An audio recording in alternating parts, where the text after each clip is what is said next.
Merry Christmas Eve, everybody. Welcome to Forever United TV. We are live with the last, let's say morning update before Christmas. Of course, we'll be back on Boxing Day. It was only one day off and Christmas is important to everybody. But we have got you covered, as always, with all of your Manchester United news and updates. Transfer market speculation is hot topic again this morning, everybody. What I want from you today is to get into the live chat. That's it. Just talk to me. Get your options across. Let me know. Because today I'm going into the player divide. There is clearly a plan from Ruben Amorim. And you can actually see, without even looking into reports, you can visibly see who is on that list for the out, who is on that list that he wants to keep. I think everybody knows it right now. But there is a bit of a trend going around on social media at the moment with Casemiro. And I wanted to bring him into this because he is dividing opinion a lot at the moment. Some people saying, why is Garnacho getting criticism and Casemiro isn't? What is going on? Why is it one way for one and then different for another? I don't understand it. I don't know why people are overly going over the top onto Casemiro. Of course, he's only just come back. He's still a teenager and has been thrust into the limelight at Manchester United, pretty much like Garnacho has done. How them players take that newfound fame and expectation level is up to them. And obviously, that's where the club need to step in and help these players. I think Ruben Amorim is the perfect manager to do that. But there are a lot of reports going around at the moment about players that are leaving. There was a report going around. We're going to touch on the Garnacho one. It's the same report. I've looked into it. So anyone reporting it today, it's the same one we covered last week about a European club already making a bid for Garnacho. It's exactly the same one. So the story hasn't changed. We know that Manchester United are actually open to selling Alejandro Garnacho, and the right bid comes in. He's gone in January. We spoke about it last night. When I was saying this from people that have said to me, look, Garnacho can be sold, they couldn't believe it in Old Trafford stands on the a weekend against Bournemouth. They're like, you cannot sell Garnacho. So this is what I want to bring to the chat this morning, actually, because we're getting a lot of criticism on the head and shoulders of knees and toes of Alejandro Garnacho, but it's not the same for Casemiro. Can we really criticise Kobe the same? Should we treat every player the same? Do we need to look at their positions and what they're doing and how they're performing in them positions? All of this rolled into one really is the players that Ruben Amorim feels he can make work in his system, because you can't get rid of everybody. As much as we'd like to, we cannot get rid of every single player in this Manchester United squad. So, is it fair that Garnacho gets his criticism, Rashford gets his, and likes of Casemiro and other players at this football club, because they haven't got a certain profile or lifestyle, don't get criticism? Obviously, we know with Marcus Rashford, we put that one to bed now, that he just doesn't want to train or train hard enough, and that's just completely wrong. So he doesn't even come into the reckoning right now about lifestyle and whatnot. We know that that's a problem for him. Has that passed off into Garnacho? I've seen reports come up from other big websites and big channels as well, and talking about making an article on it regarding Garnacho's interactions on social media, like beforehand in liking certain posts, and this being noticed by the football club. I don't know if this has got any impact on what is actually going on right now between him and Ruben Amorim, whether people at Manchester United would have alluded Ruben Amorim to what has happened before, the history of this. He has liked a tweet slagging off, or criticising, not slagging off, Lisandro Martinez. I don't know what that was all about or why. Was it a mistake? Yeah, he has got form for this as well. When criticising Erik ten Hag, the manager, he liked that one as well last year, if you remember. So I don't know if it's personal lifestyle stuff that they get on and go on with outside the pitch. Obviously, social media is a massive thing for these players now as well, and I think that does play a part in it. But when it comes to actually on the pitch right now, I don't think anybody's happy with anyone, apart from, you could argue, Ahmad, Mazraoui, De Ligt, certain defenders. I don't think we've got a problem with. Everybody else, he's in for criticism right now. I could name 3 players that haven't really. I mean, even De Ligt's been criticised. Mazraoui in the last game. There's hardly anyone at Manchester United that's not in for it with the fan base at the moment. But I think it's clear from this, like, we've all got our opinions and we're watching what we're watching. And you can't ignore the eye test. You know who's playing well, you know who's not, you know who's clearly got a problem. And this all stems from what I think is what Ruben Amorim has put in place, who he thinks is right, who he thinks isn't right, and we see that in the starting lineups. And Garnacho aside, like Garnacho there and Casemiro, you can look at and say, no chance that United are going to say Casemiro. I think every single person, I mean, I'm going to come to the chat on this quite quickly today because I want to know where you're at with it, but Can you honestly see Manchester United selling Kobbie Mainoo? It's a big no. But we are looking to sell Garnacho. And you could argue he's done more than Kobbie Mainoo since he's come into Manchester United. No? I mean, that's what I want to ask right now. So why are we looking to shift Garnacho on so quickly and not the likes of Kobbie Mainoo? I mean, I know we need players in certain positions, but right now, Manchester United can ill afford to be losing more forwards with what's going on within the squad right now with injuries and obviously the Rashford situation. So why are we so keen to move Garnacho on and not Kobbie Mainoo? Because you've got to put them in the same bracket, do you not? Two young academy players that are coming through, both underperforming at the moment. Why is it one rule for one and one for another? That's the debate that's going on. I mean, I brought it up because it's there. I wondered why Kobbie Mainoo was actually trending this morning on X as well. And it is simply because he is getting criticised for his performances and going in on him. And then people are jumping to his defence and saying, if you are slagging Kobbie Mainoo off, you don't deserve to support the football club. Look, every single player, when he walks out on that pitch, deserves to be criticised and critiqued on his performance. There's some people that take it to a whole new level, which is ridiculous, and this is the problem that we've got. But he is now seen as a first-team player. I still completely believe in Kobbie Mainoo, and I wouldn't be heaping loads of criticism on him days after the game, like United have to sell him. He was poor in that game against Bournemouth. Who wasn't? I mean, seriously, are we really going to go for the throat of Kobbie Mainoo right now over everyone else in this team? I think the biggest situation right now, and this is what I wanted to get into, is the players that are not playing. So Kobbie's playing. Garnacho, even after what's happened, is getting on the pitch and getting minutes. There are certain players in this squad that are getting no game time whatsoever. The likes of Casemiro, the likes of Eriksen, the likes of Lindelof. He's only been thrown in against Spurs because there was no one else available and we had a situation with De Ligt. We all know that. There are certain players that we can clearly see are definitely on the list right now for leaving Manchester United. And I think I'll name them right now, actually, and then I'm going to come to the chat and get your comments. The players that I see that are open for sale for United and will go in January, if the right offer comes in, are Garnacho, Casemiro, Eriksen, Lindelof, and Marcus Rashford. From what's been spoken about, what's been said, I think that they're the 5 players that you could safely say have been mentioned in transfer talks for leaving Manchester United. I'm going to get into the chat right now on this. So talk to me about Garnacho and talk to me about Kobbie Mainoo as well. Like, is it right that this chat is actually happening right now? Straight off the bat, I'm just going to come straight in on You Got Raws with the mega super chat. Thank you, my friend. Love that. Compare Ahmad to Garner. This year, one has played well as a 10. And wing back, the other hasn't made an effort to the point that he got left out of the squad. If they sell Garnacho, I would want prime money back for him. So, in terms of that, and just to answer that question there straight out, is the number that is being sort of muted, the one that's being talked about and said would be enough, as you can see going across the bottom of your screen there. Look, you all know that I've been told United are open to selling Garnacho. The stories are starting to circulate a little bit more as well. You can see him with him being left out of the squad. You can see him not looking like he wants to be there at the moment. Sadly, and really low on confidence, and a big problem it looks like when he comes on the pitch.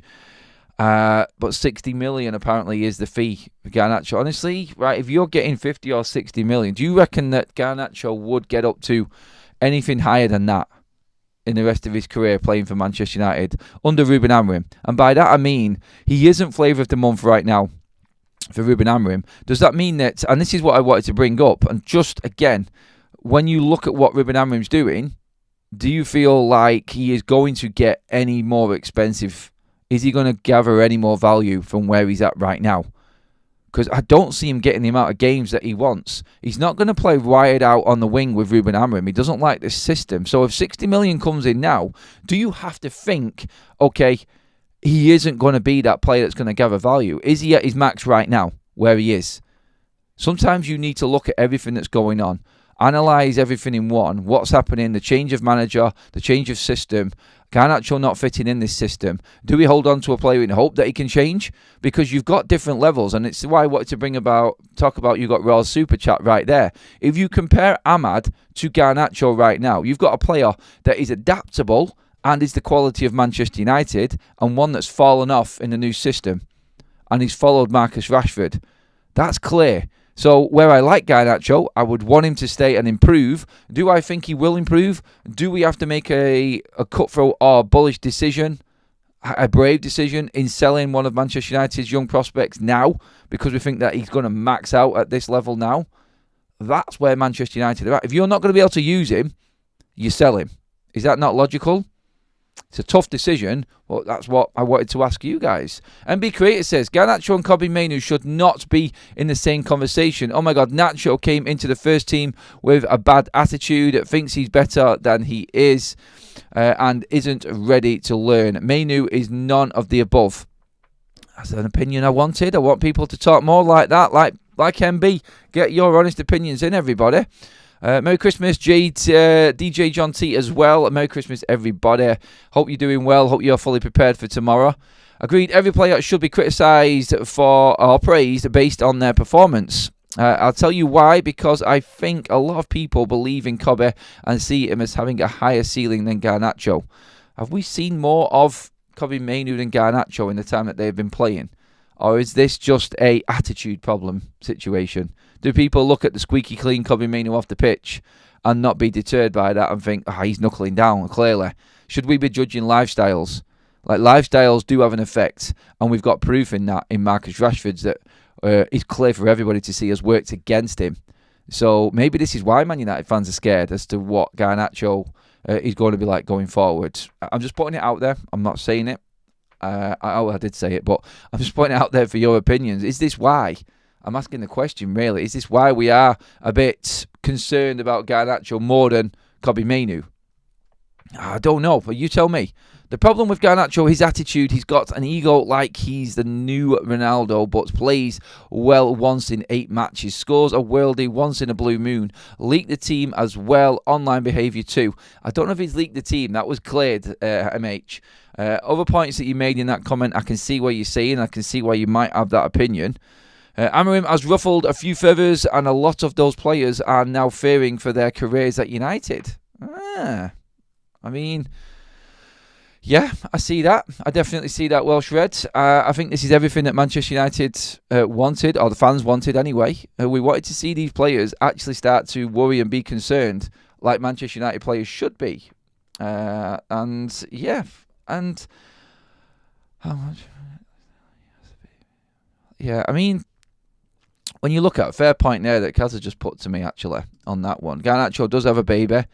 He is settled down with his girlfriend. Is his lifestyle all about that? It's a good point to make from Kaz there, what she's just said. I mean, Garnacho definitely, he's a family man. You can see it. He's all for his family. His young-born son. Obviously, his partner as well. So, what are we not happy with Garnacho? Is it just a case that he thinks he's better than what he is on the pitch? I don't think we can bring in outside antics and lifestyle into the equation as much with Garnacho as other players. I don't think we can tarnish him with the same brush as Marcus Rashford is what I'm saying there. Definitely not. This is a lad who's settled down very early age. Let's not forget, he's got a kid, he's 20 years old. He's a family man. Is it just a case that people feel like he thinks he's better than what he is on the pitch? And he's got a little bit of an attitude with it. Has he been sort of built up too quickly? I think that's the question that needs answering as well. I think when it comes to lifestyle, and it's a good point there again, like I said, what Kaz said there, it was he is different to what Marcus Rashford is. He's different in a way where he just looks like he wants to play football. His off-the-field activities is nowhere near what other players have been in the past. And I don't think we can even say that he has done anything wrong off the pitch, can we? I think it has to just all come down to what happens on the pitch, does it not? Mainoo had a bad injury and needs to have a season in the full midfield where he isn't made to do all the jobs. He does have spells of plodding and needs a leader to help. Agate helps him with his workload. I think Agate does complement Kobbie Mainoo in terms of what he does and how he gets around the pitch. I think he is the right partner for him, personally. I think when Bruno came into the midfield after Agate came off, Bruno went chasing the game. The midfielder was left exposed. Kobbie Mainoo actually made a mistake for the third goal in the carnage that was that midfield. So I think it was quite clear that the right partner does have to be there with Kobbie Mainoo. I think the experiment with Bruno Fernandes and Agate for Ruben Amorim he's going to be put to bed very soon. I think if Bruno Fernandes isn't careful with how he does chase the game and what he does on the pitch, he could be one that gets left behind when signings come in. And he could be the one that falls away because he needs to be more disciplined in what he does. And when he starts chasing, and I think Ruben Amorim won't try that again. He's the type of coach that would look at what happened when Bruno moved into midfield after Ugarte came off and realised that that cannot happen again. Look, he tried Rashford in a certain position. He's tried Garnacho. He's tried Xerxes. He's tried Mount. He's tried everyone in different positions around the pitch and not gone back. Have you noticed? He's not gone back to what he did if it went wrong. I don't think we're going to see Bruno Fernandes often in an 8 role going off what happened against Bournemouth. Definitely not when we're chasing a game. He needs to be at 10. Otherwise, we are going to be exposed. And I think we was overrunning that midfield as soon as Ugarte came off. And that's something that I think Ruben Amorim will have to learn. And I think he will. He's the type of manager, I think, that will actually look at that. The guys still finding their feet, I think, in this system. Some have found out they have 2 left feet. That for Matt. Imran says Garnacho should be given at least a season or 2. This club is heading for relegation, says Leo. Leo, that's harsh, isn't it? Hi, Adam. It really depends on their personality and professionalism, work ethic, and can-do attitude. Mainu, Garnacho, and Rasmus need to be nurtured and protected. They are developing players. Yeah, developing. It's how patient Manchester United fans are willing to be with them, because they're seen as first-team players now because of what the club has done. So the club is at fault for thrusting them into the limelight and where they're actually at right now.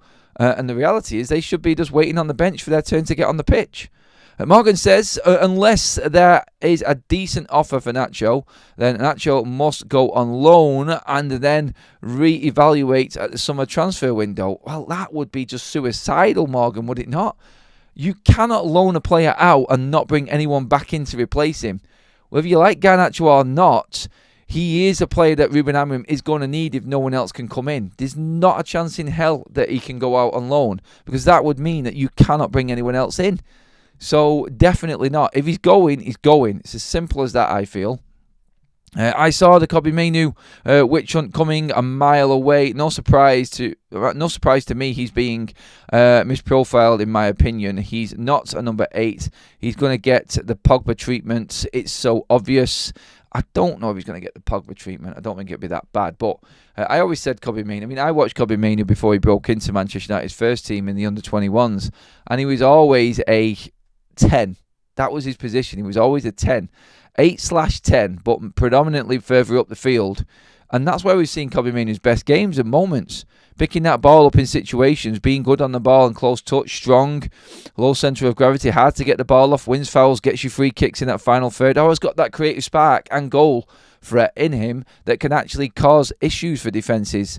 But deeper, I don't like it. I don't like the fact that England are playing him deeper either. I think that, again, like, he's come through playing in a certain position and then been dropped into another position. It's crazy how we actually bring players into Manchester United because of what they've done in an area of the pitch and then try and change them into something else. Like, you were attracted to that player in the first place, or he broke through in the first place because of what he was doing in his favoured position. Why would you try and change him? I understand players change in time, but when you're still young and you're coming through and your main quality is in a certain area, you should not be moved around, surely. And that, I think, is what's happened with a lot, not just Kobbie Mainoo, a lot of Manchester United players. Did anyone notice Romano tweet about Sporting sacking replacement manager? Yeah, we talked about it last night, Mike. He's gone already. It's too soon to sell Garnacho. Give the lad time. He's young. If it doesn't evolve his game till the summer, then let's talk about a sale. So DJ John T is saying let's wait it out until the summer. I don't really care if his sell-on value gets higher. I'm more interested in if he can learn this system and be worth more to the club, adding to the team. If Mainoo is learning, why can't Garner? Well, it depends if he wants to, doesn't it, Louise? If Ruben Amorim sees something very quickly, and again, this comes down to the fact that we're talking about giving these players time, yet Ruben Amorim has got no time. And he's a manager that's going to have to come in and make these decisions. He cannot wait 2 years for Garnacho to work into his system. He hasn't got that. He's going to be sacked by Ineos if United are not moving forward next season. So I think this is where he's looking at it, and I think this is the memo. He said he needs results within the next 18 months. So what's left of this season into next season, I think Ruben Amorim needs to have made a mark. Otherwise, he's going to be in that Dan Ashworth category. So Jim Radcliffe isn't messing around. I think this is where it's different. We think players deserve time. They should get 2 years, I feel, and then we should be judging them. Maybe Garnacho does need the rest of the season, maybe into next season as well to see. But the point I was making earlier on, if he's not, United lose out on 60 million now, and someone who can come in, who can do a job instantly for us in a Ruben Amorim system. And that rolls into the same conversation just a second ago, which I said, which is that Ruben hasn't got the time to see all of these players through. He cannot give them that opportunity to try and change. They have to start learning quickly. Other managers get more out of players. I think the problem that a lot of this squad has got is Ahmad. Because he has come in and he has adapted instantly. Is that the level that everyone is looking to now? Is that the level that Ruben Amorim expects from the rest of this squad right now? If one player can do it, why can't the others? If they're not willing to change, then they're out of the squad. And I think this is the problem that he's got with the likes of Rashford and Garnacho. They're not willing to change at this stage. And I think that is where he's going to have to make his decision on it. Everyone is fair game, including youth. If they can for the system, good. If not, out. We've got some gifted memberships as well in here, I think. Yes, from James Smith. James, legend. Thank you. Peter, what's that? Adiaz's, I think that's right. Reese, George, and Danny, welcome to the Members Club. Legend James, thank you so much for that. We also have another super chat in from Ravel Burns says, can Mainu do the defensive duties at 10? He gets gassed when in the pivot. Have you seen how much energy Bruno /Ahmad /Mount exerts when pressing? I don't know. Well, these are the things that Ruben Amorim needs to sort of look at, dissect and figure out. Whether or not Mainu fits in at a 10, they do get through a lot of work, that is right. I think in sudden bursts that Mainu can do it. I think getting up and down the pitch is where Mainu struggles, like chasing players. I think he has got a press in him. I think he's all right. I think he would be more suited to the 10 than he would an 8 or a 6. 100%. So looking at that, I get what you're saying there. Actually, it's a good point. Will he be able to get through the workload? I think you can further up the field because you're not continuously pressing. There are triggers, there are stages when United press under Ruben Amorim, and I think that is something that we need to take into consideration as well on that one. He does get burnt out running up and down the pitch. In terms of burnout, I think he looks more burnt out because he isn't as quick as other players. He's not quick. He's all right over 10 yards, Kobe Mainu, and with the ball, he's got that burst. But in a sprint, he's pretty slow, and I think players do bypass him. And a lot of fans do take that for granted, and they get it mixed up with him being burnt out or not fit or struggling in that role. I don't think it's that. I just don't think he has got the actual speed within his game, and I think that's a problem that he's got as well. Amorim ain't it. He disciplined Rashid and Garnacho for performances, but not doing the same for his countrymen Bruno and Dalot, who's had crap seasons so far. Amorim has sentiments, and for that he'll fail. I disagree completely with that.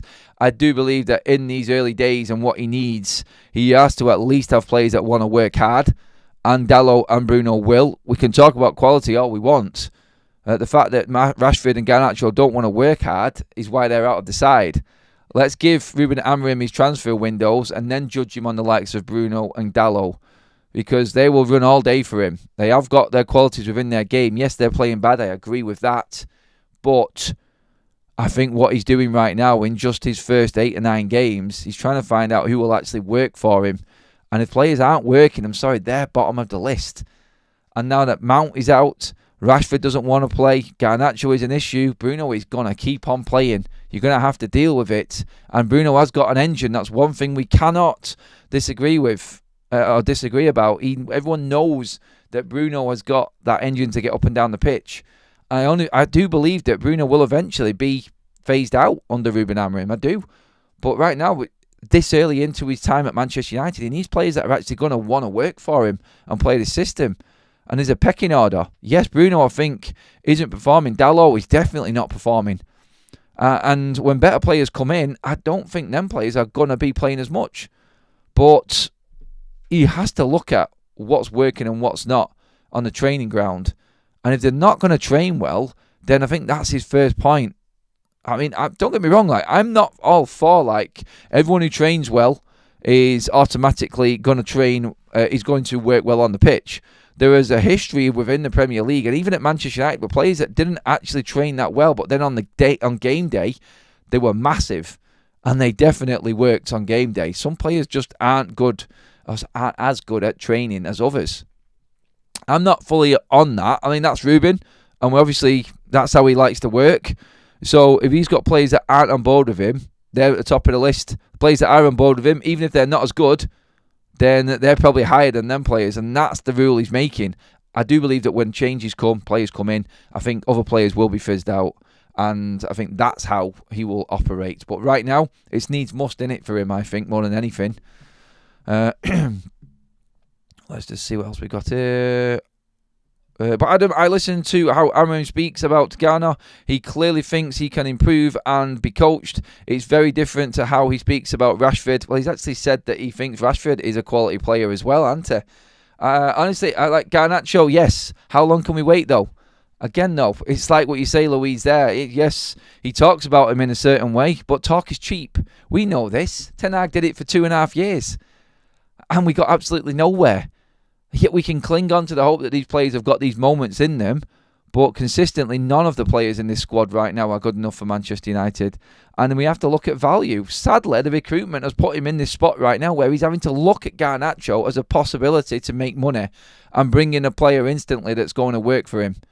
And if you said to me, look, selling Garnacho would bring you Gyökeres in the summer, I'd take the deal. It sounds bad, doesn't it? But I'd take the deal. And we cannot keep waiting around. If he's got a problem, or if there's something we don't know about, or issues behind the scene, and you can get 60 million for him, and we're going to back the manager, he has to go. It's as simple as that. It's the same with everybody. If he has to get rid of... If it was Bruno Fernandes right now, and I'm honestly going to say this, because you all know I defend Bruno Fernandes, but if Ruben Amorim came in and said, look, he sees value in Bruno, we could get 30 million for him, and we can bring in someone else who is going to give us more, you sell him. You have to sell him. You have to trust in what that coach wants straight away. And if he's got a time spell to turn things around, and this is a way of getting around it, as bad as it is and as sad as it is to see players go that have been there a while at Manchester United, you have to make big decisions. You're Manchester United. Every other big club in the world would be doing exactly the same. You know when to let these players go. You don't cling on them to them for too long. The only reason we're clinging on to players right now is because the recruitment of the players that have come in, that we're probably for us replacing these players that we're talking about, as in the long-serving ones, are not good enough. And this is the problem that we've got. And I feel like everything else behind Bruno is nowhere near good enough to replace him right now for what Ruben Amorim wants. I think when the window opens, I think there are better players out there than Bruno. Yeah, right now for us in the future, yes, there is. Bruno's getting on. We need to replace him eventually. I think it will happen in the next year. And the same with Dalot, the same with Garnacho, Rashford, all of these players at Manchester United, I think are going to be replaced over the next 3 years easily. And I don't think anyone in the squad right now, barring maybe Mainu and Ahmad, will be picking up a Premier League trophy for Man United. And that's if, obviously, Mainu continues and actually does perform well. But that's the sad fact, isn't it? Like, are these players actually going to be part of Manchester United lifting a Premier League trophy like Ineos say we are going to? I don't think they are. Let's just see. Wayne Rooney on a bad day is better than Bruno on any day. Are you comparing Rooney to Bruno? Really? That's like putting Prime Ronaldinho up against bleeding Joshua Zirkzee. Come on, and give a better comparison to that. Jeez, like I think the only thing from that, Bizzle, from what he says in his comment there, is how far United have fallen in terms of standards. I think that's the only argument you can have. But don't compare Bruno. There's a new one. Don't compare Bruno Fernandes to Wayne Rooney. That is just completely on a different scale altogether. But yes, United's new player, Bruno. If we could put them two together, would be great, wouldn't we? John, with the super chats. Bruno is overrated. I am more consistent. hung over on a Sunday morning than that, lad. Get rid and bring in a more consistent player. Oh, he is a massive scapegoat, isn't he, with this Man United fan base. We're talking about scapegoats, and Bruno Fernandes is always there, isn't he? He really is. Again, I'll stand by what I always say with it. In time, he will be gone. He isn't the future of Manchester United. But what do you want Ruben Amorim to do right now? Honestly, who do you want to play in Bruno's position right now? Do you feel like there's anyone who's going to put the same amount of work rate in for what he needs? I don't think you can. I don't think there is right now. I just don't think we've got anyone in good enough form throughout the squad to start thinking about replacing other players. It's a whole squad and team issue right now. I don't think anyone's on top form. The Bruni one. I like it. We need a Chelsea level rebuild. They had 35 buys over 5 windows. V says the youngsters being thrown in the first team early remind me of Max Verstappen's teammates tossed in with a world champ without any experience at the top, then dumped if they don't perform. Yeah, poor recruitment. That's what that comes down to. If people think Bruno is good, they truly don't understand the level at Manchester United. I just find it hard to take all of the absolute criticism comments that everyone blames Bruno for everything, it seems. Can we really sell half the team? Ineos will have a difficult time funding buyers. Finding buyers, sorry. Yeah, finding buyers. Yeah, but that's their job. That's not for us to worry about. We need to do more. They need to do more. They need to work overtime to try and get players out of Manchester United. And players out of Manchester United, we're hearing, obviously, we gave our list before, but I think we can safely say that Casemiro is gone from Manchester United, can't we? Like, what is going on there? He just refuses to play him.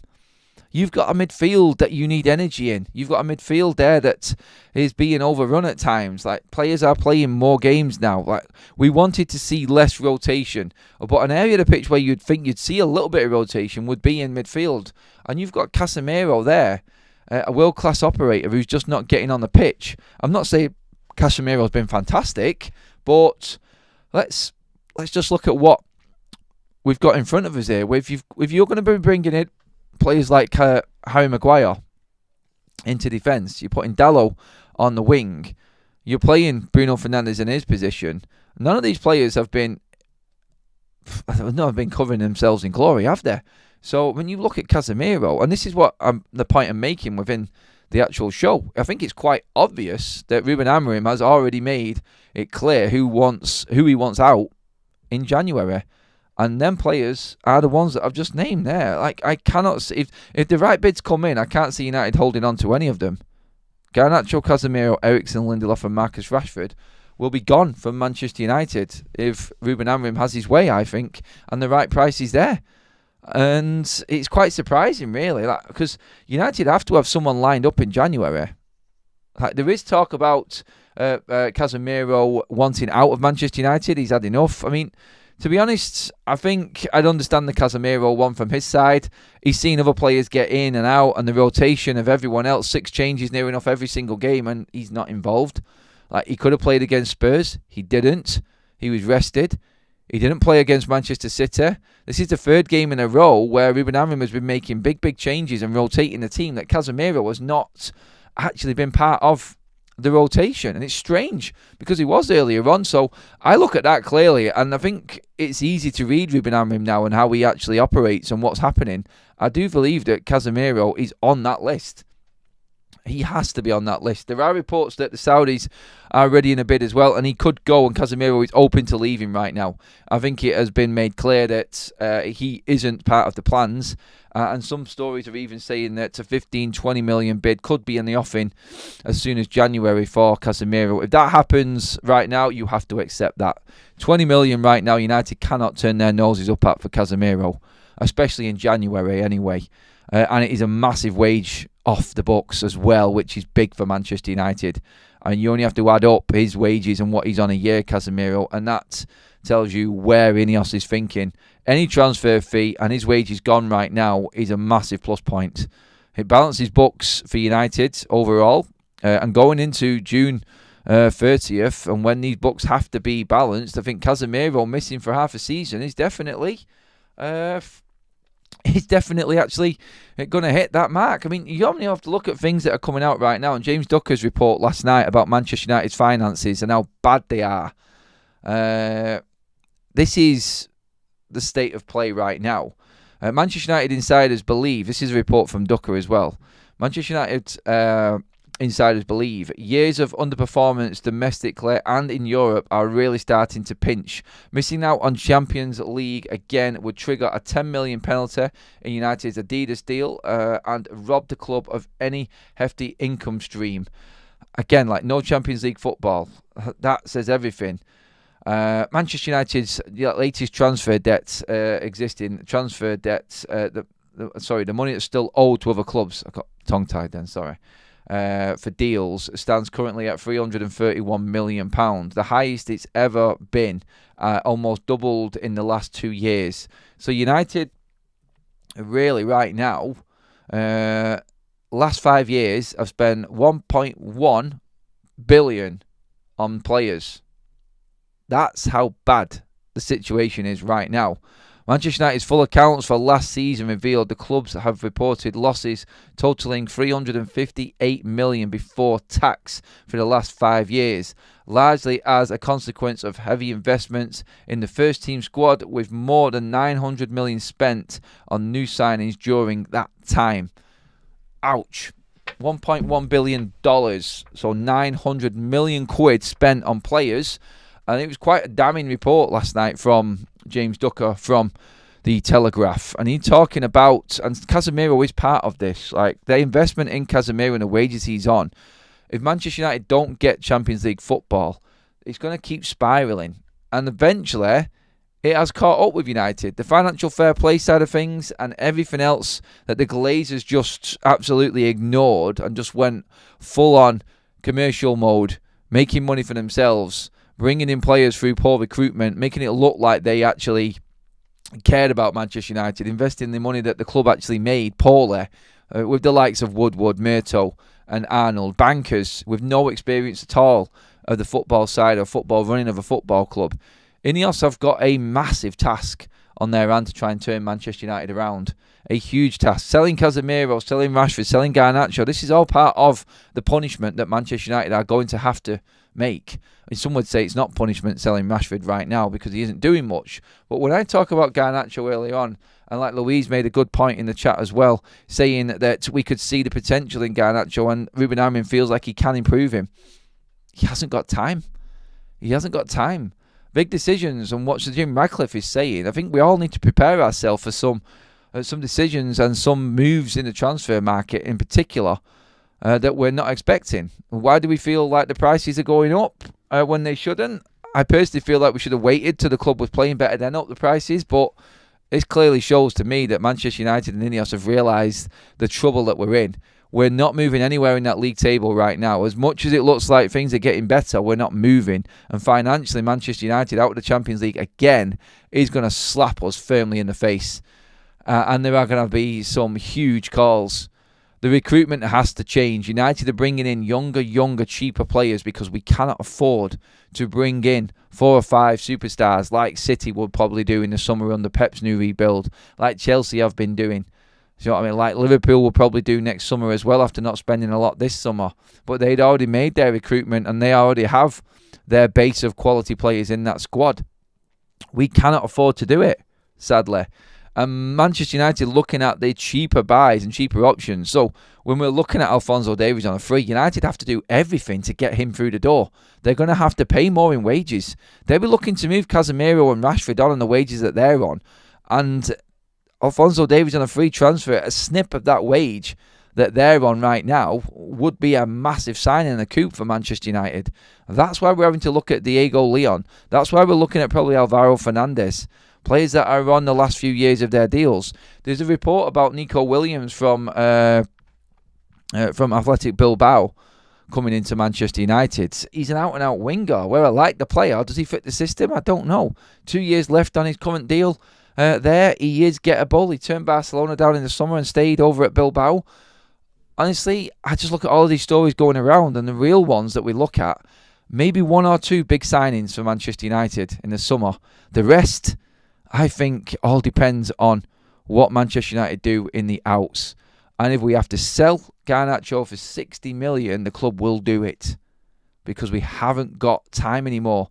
The last 10 years have caught up with the football club. The reports of the finances are telling you everything you need to be worrying about and what Ineos are worrying about. So Jim Ratcliffe already upping ticket prices. We're all expecting a big hike in season ticket prices in the summer. Everything is going to move in a completely different direction. And where things are going to be looking like they are a bit trigger happy from Ineos and a bit crazy, this is what is needed right now to actually just balance books at Manchester United, sadly. We're in a really tough position, and everything that's being reported right now leads us to thinking that these stories are true with the players that we are going to be getting rid of. If United can make 100 million for Garnacho and Marcus Rashford, that's 100 million pure profit with a, what will it work out at? With Garnacho's wage and Rashford's wage, 100 million in pure profit with over 400 grand a week in wages off the wage bill. I'm sorry, they're going to take it. Whether we like Garnacho or not, or whether we feel it's right that we're going to sell one of our potential players from the academy is right or not. Decades of mismanagement and poor recruitment at Manchester United have brought us to where we are now. And it's only brought Ineos coming in because the Glazers have known that they cannot take this club any further, to come in with their own money and start investing and changing things for us to try and even survive or keep our head above water. That's the scenario that we're in right now.